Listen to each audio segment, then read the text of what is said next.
What is going on, everyone? It is Will Mitchell here, and today I'm going to be answering 5 of the biggest questions we get from you guys about buying real estate in Belize. If you're a serious buyer, if you're really looking to do this, you're going to want to watch this video. And the very last question I answer, well, it just might be the most important one. So I got my coffee, I got my tea here. Let's dive in right away with question 1. Will the rental market get oversaturated in Belize with all the current development and growth? So to dive into this, first I have some Airbnb data pulled up here, and I'm gonna give you guys first a little overview of what the rental market is, because to know where we're at, we have to see the numbers. So first of all, out of 422 active rentals on Airbnb, you can see that 347 are an entire home.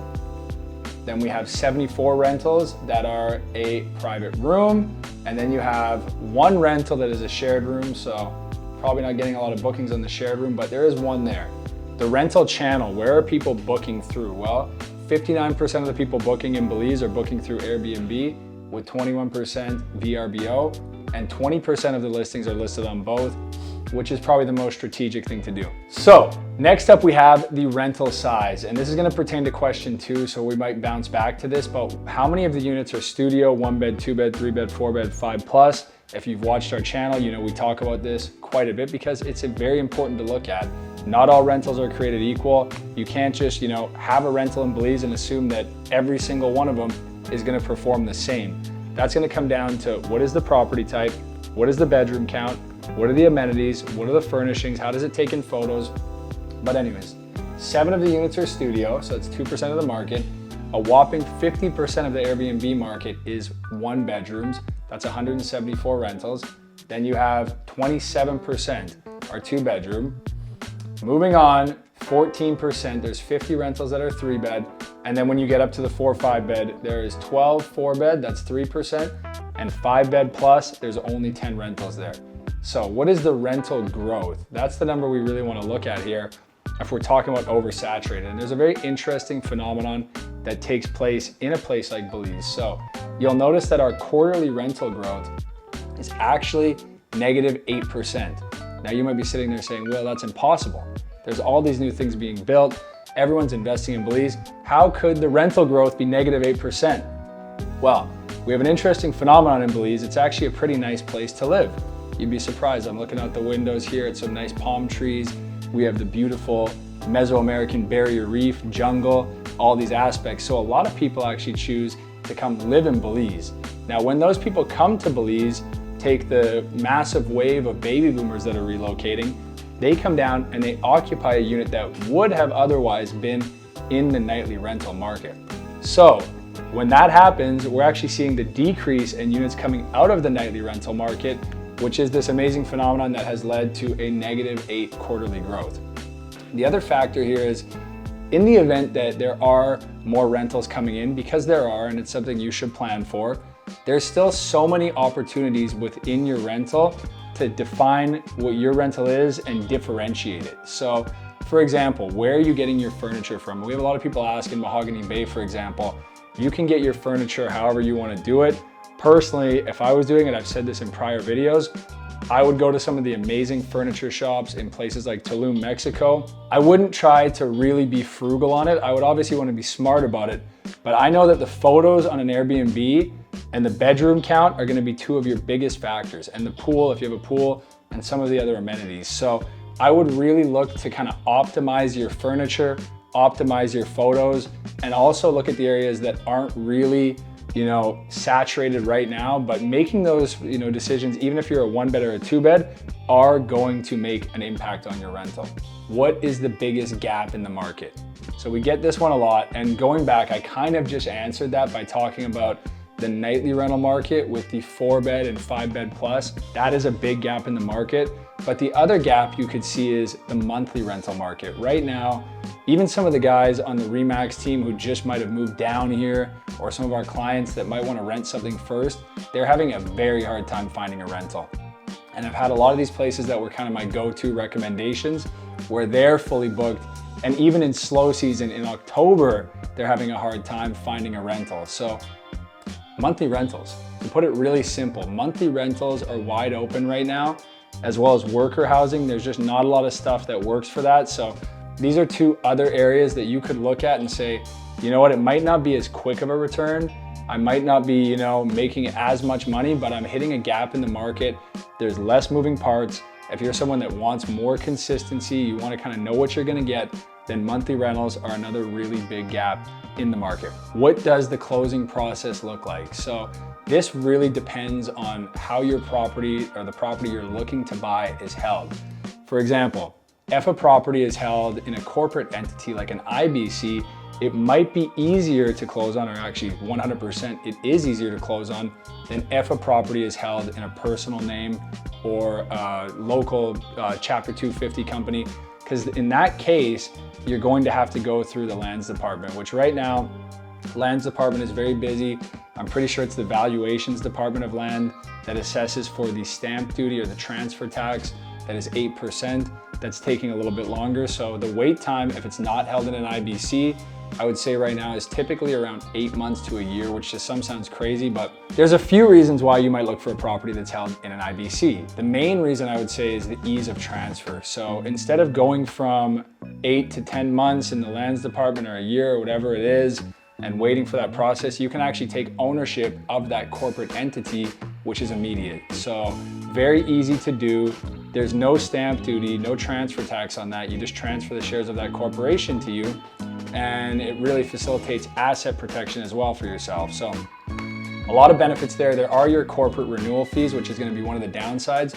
But for me, as someone that really knows the ins and outs of the market, I always look if a property is held in an IBC because it's going to make it that much easier. So once you do decide on a property, in either case really, typically you're going to have an escrow company that's going to hold funds during the closing process. So if you are sending to that escrow company, a lot of times it's going to be a US account, just because most of the buyers in Belize are Americans. So it really makes the transition from the current owner to you very easy and seamless, and also offers other protections for you as someone buying property here. So you would wire there, there'd be certain due diligence that would be required. Typically it's going to be a utility bill and a copy of your passport, and the closing process will begin. If all the due diligence and all the checks go according to plan, then the transfer of either the IBC shares will go through, or the lands department will proceed to do its thing and go through the transfer process. So high level, I'll tell you what though guys, if this video gets 500 likes, I'll do a much deeper dive into all of these questions for you. So helps the channel, I really appreciate it, and let's try to get some likes up on this video. Number 4 now, is Belize a safe investment? I get this question a lot. Belize is, in my opinion, one of the safest places you could invest, but there is a crux to that. There is a downside that I have to make you aware of. So when I'm looking at a real estate investment from a safety standpoint, before I get to the real kind of double-edged sword, you have fee simple ownership, your own title for the property. That's a unique physical copy of your title. So it is very strong ownership rights. Foreigners and locals have the exact same ownership rights. So the foundations are all there.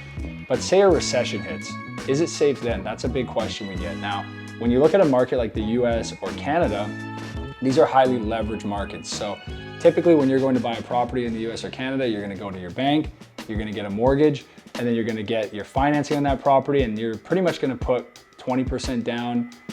Maybe it'll be a little more if you're not a first-time home buyer, but it's gonna be a pretty good amount of financing on that property. So when you get into a situation like 2008, 2009, where potentially there's all this bad debt out there and the market takes a hit and these foreclosures start happening and the market starts tanking, well then your real estate value is going to go down. In Belize, banks are required to hold 24-cent reserve requirements for every dollar put into the banking system.